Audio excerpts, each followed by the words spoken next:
What do you think of when you hear the word Gaza?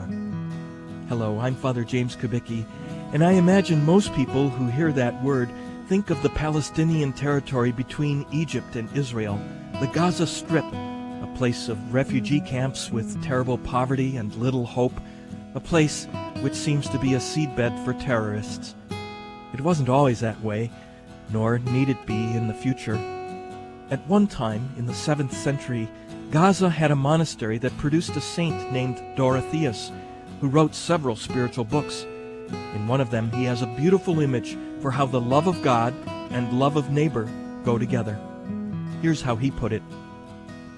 Imagine that the world is a circle, that God is the center, and that the radii are the different ways human beings live.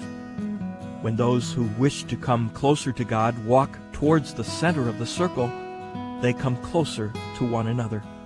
And the closer they come to one another, the closer they come to God.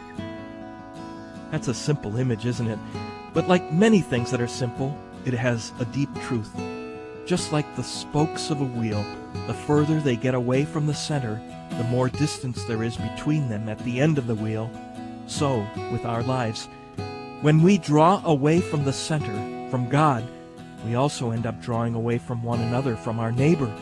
And the closer we come to God, the closer we are to one another. What a great but simple lesson.